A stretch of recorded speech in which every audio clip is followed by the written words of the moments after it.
Ugly, a memoir by Robert Hogue. Chapter 17, Planning for Pretty.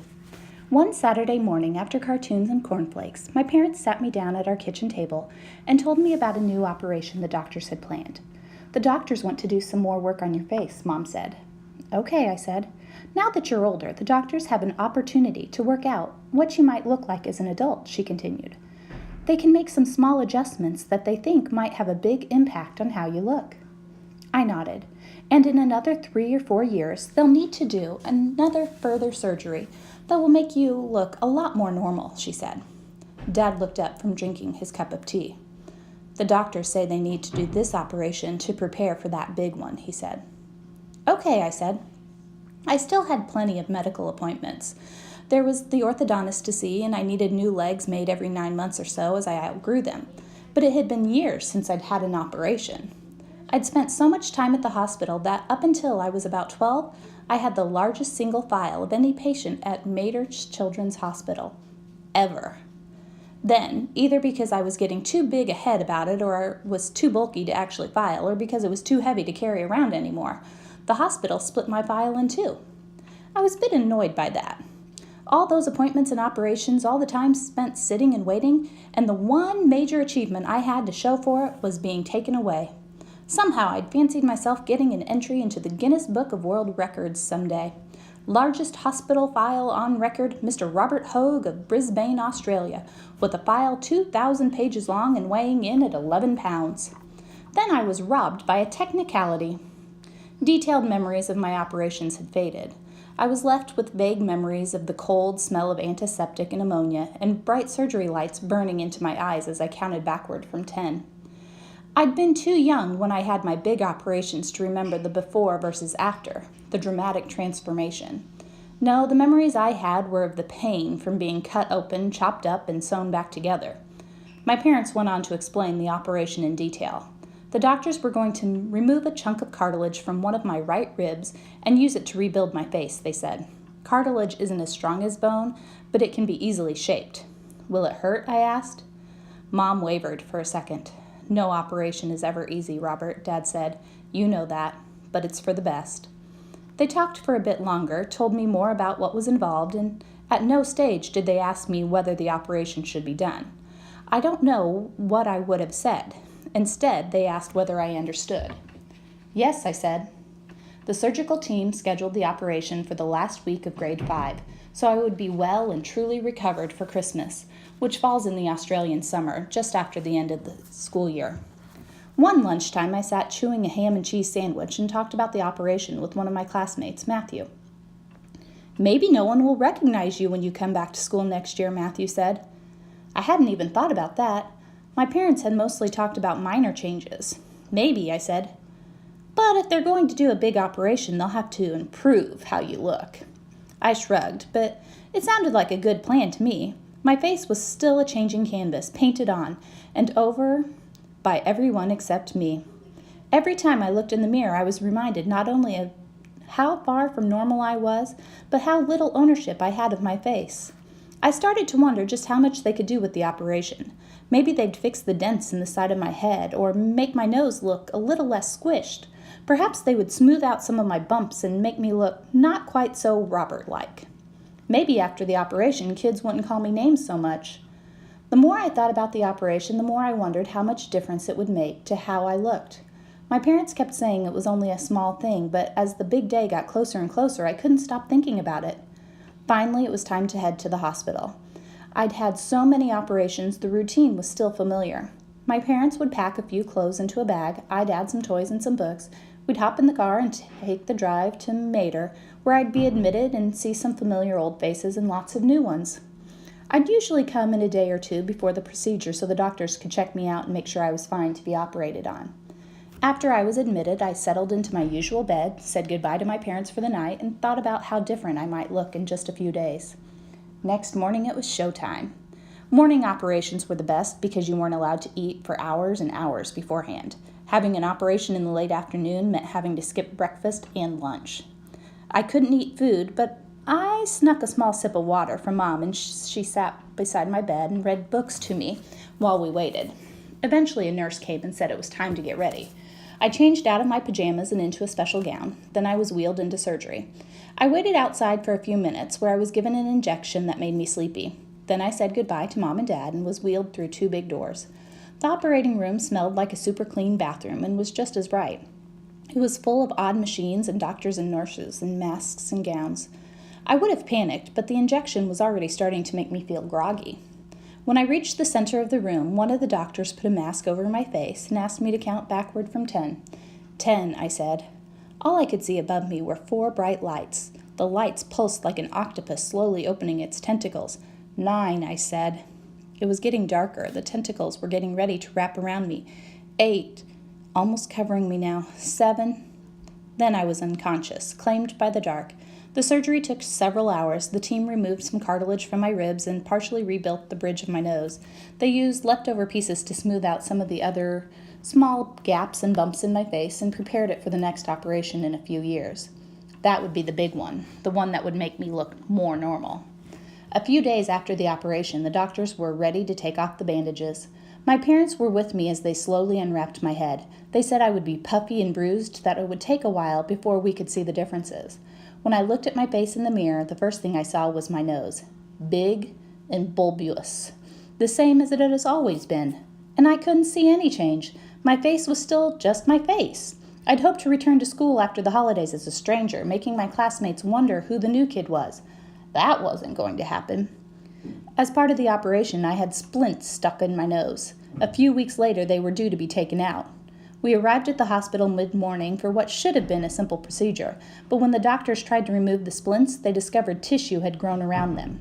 Actually, I was the one who discovered it when they first tried to remove them. The doctors had squeezed the top of my nose gently and tried to work the first splint loose. Pain shot through my nose and across my cheeks. It was like they were cutting my face open from the inside out. I screamed so loudly that Mom couldn't take it and had to go outside.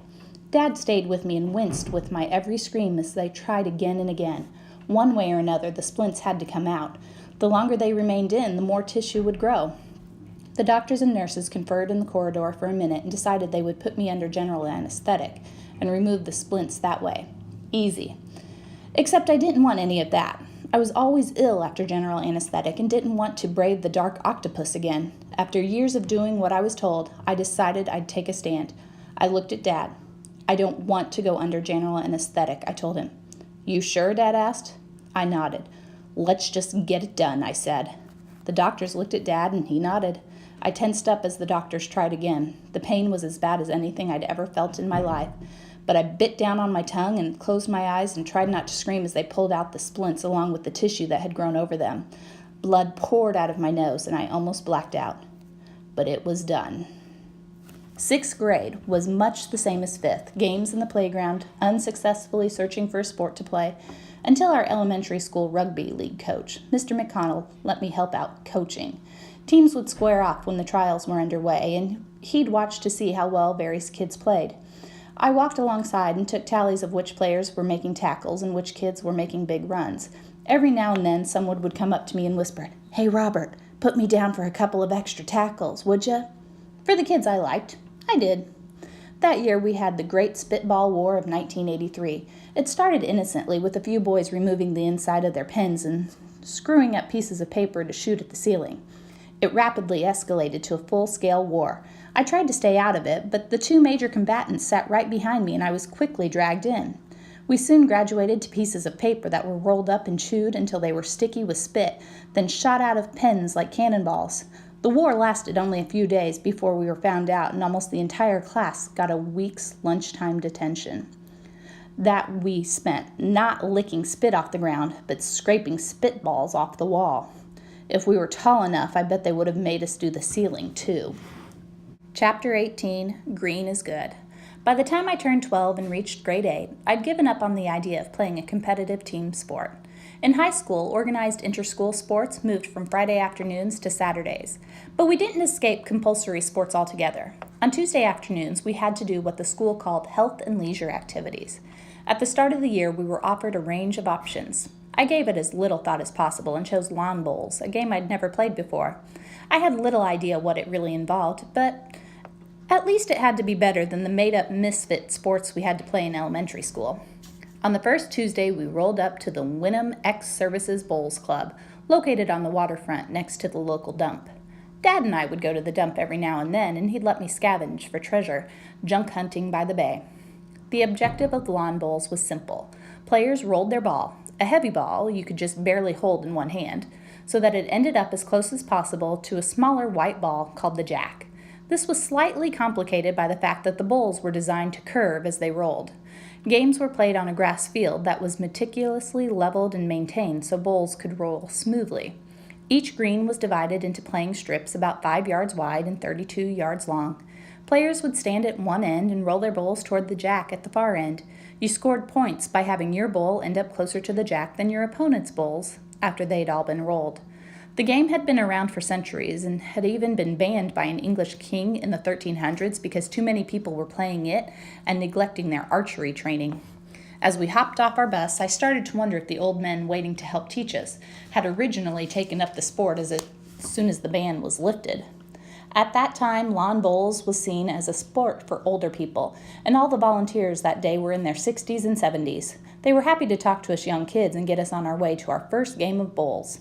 Balance was the first problem I encountered. Normally, players would bend both knees and step forward as they released the bowl. My left leg had no knee, so that approach wasn't going to work for me.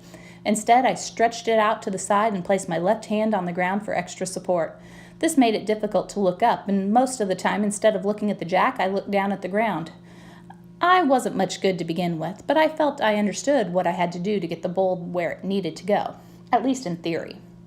We had a volunteer who taught us the basics, and then we spent another half hour playing in teams. I was captain and was competing against a kid named Sean Luck. Sean was bright, smart, and quick-witted. He was the first kid in the class to be on the new fad or to get a new gadget, and he was very competitive. Sean and I treated our game like the grudge match of the century. Bowls went everywhere, short, long, wide, wider. I doubt I got any within 5 feet of the jack, but the weight of the ball made sense in my hand. It felt heavy enough for me to know I could send it down to the other end with the force when needed, but light enough that I could deliver it with the finesse it deserved. It felt good, and I won. "Rematch next week, Hogue," Sean said. It was not a question. "Sure thing," I said. "I'll beat you again then, too." I hardly thought about lawn bowls in the intervening week, but by Tuesday I was set to return to battle. When we arrived, we had a new volunteer trainer. He introduced himself as Frank Platt. Frank was a member of the nearby Wynnum Bowls Club, but had come to the neighboring club to help out. We introduced ourselves, ready to get down to business. Sean and I made sure we were together for the rematch, but it wasn't quite that easy. "Okay," Frank said, "let's have a look at how you bowl." "It's okay, Mr. Plant," I said. "We learned all about it last week. We're ready to play now." He looked at me for a second, then gave a crooked smile. "Robert, isn't it?" Frank asked. "Yes." "First thing, Robert," he said. "Call me Frank, 'cause that's my name." "Okay." "Also, we're not going to play right away," he said. "You can't learn to bowl in just 1 week. There's a lot of technique to master." Inwardly, I groaned. Sean shrugged. We both figured, though, that if we knuckled down and pretended to focus on mastering new skills, it would be just like last week. We'd be competing in half an hour. Frank watched a few of the other kids bowl and made some suggestions. Then it was my turn on the mat. Frank looked me over as I took my unusual stance. I stuck my right leg forward, knee bent, pointing in the direction I wanted to bowl to go. Then I swung my left leg in a big arc and planted it almost perpendicular to my right. That meant I was low to the ground and had to arch my back to have enough room to swing my arm and deliver the bowl. That forced me to put my left hand on the ground for stability. I looked like a human spider. The bowl I delivered wobbled out of my hand and came to a rest about as far from the jack as possible without ending up in the gutter. I looked up as I delivered the bowl and saw Frank watching intently. "Send another bowl down, Robert," he said. I did. The result wasn't much better. "Is there a reason you look at the ground when you bowl?" Frank asked. "Not really," I said. "Keep your head up," he said. "Keep your eye on where you want the bowl to end up." I craned my head forward, eyes focused intently on my target, but watching my arm swing forward had become habit, and my head started to drift down again. "Eyes up!" Frank shouted, just as I was about to let the bowl go. It shot off wildly, wobbling to an off-target finish. Behind me, someone laughed. "Try it again," Frank said, "and keep your eyes forward." I forced myself to look straight ahead. The bowl left my hand clean and smooth. It rolled and rolled, and I kept watching it as it got closer to the jack. It looked as if it was going to land right next to it, but it turned late and overshot the mark by about 3 feet. "Bloody brilliant, Robert," Frank shouted. Frank carried a few more pounds than he probably should have, but it gave his face a jolly look, especially when he'd shout out, "Good bowl," or "Nice shot." The other kids took turns bowling, and Frank gave them feedback too. Some listened, but others didn't care much and just walked up to the mat and hurled the bowl down. We spent the rest of the afternoon taking turns delivering bowls with Frank, offering suggestions for improvement. It was a big help for me, and I could already feel I was getting a better sense of the basics.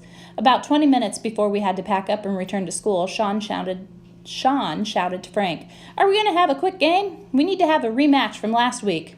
"Not today," Frank said. "There's more practicing to be done. Maybe in a few weeks." Sean turned and looked at me. "Well, I don't want this guy next week." But I knew I did. We turned up at the Ex-Services Bowls Club every week and bowl our hearts out for an hour or so before we were packed onto the bus and sent home. I'd seek out Frank as often as I could for extra coaching, even when the other kids were getting straight into a game. One day, Frank pulled me aside. "You like playing lawn bowls, don't you, Robert?" he asked. "Yep," I said. "Would you like to come down to my club on Saturday, maybe meet one of the coaches and be assessed for disabled bowling?" I didn't even know there was a special category for disabled bowling.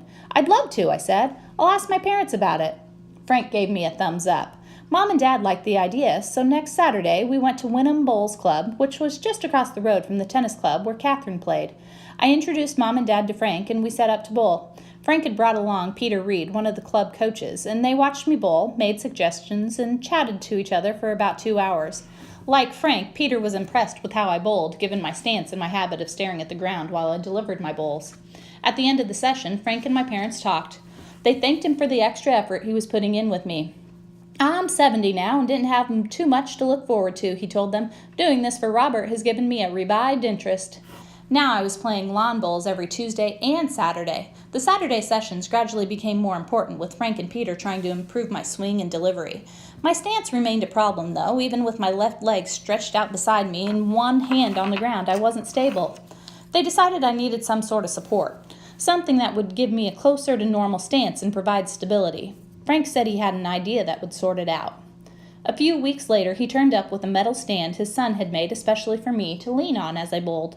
It was thin with padding on the bottom so it didn't damage the grass on the green, and almost 3 feet high. It was an immediate help. I was more stable when delivering a bowl, and it was much easier to keep my eyes focused where they needed to be. After that, there was no stopping me. I'd turn up for coaching on Saturday mornings and spend hours listening to Frank, refining my technique and trying again and again. Frank would stand 10 feet or so in front of me as I delivered a bowl. Each time, he'd scoop the bowl off the ground and roll it back to me. "That's good, Robert. Try to keep your arm parallel to your leg," he would say. "Good bowl, Robert, but try to lock your elbow and bowl from the shoulder." "That's a good bowl, Robert. Try to release the bowl closer to the ground so it rolls out of your hand smoother." "Good bowl, Robert, but don't look at me when you bowl. Look straight ahead to where you want the bowl to end up." "That's good, Robert. You gave your wrist a bit of a twist at the end, though, which is why it went off course. Try to lock it steady like your elbow." "That's a good bowl, Robert. You've got your wrist locked in place, but now you're bending your elbow again." That was Frank. Always with the advice and always with the, "That's a good bowl, Robert," no matter what tweaks he wanted me to make, over and over again until it started to feel almost unnatural not having the weight of that ball swinging in my hand.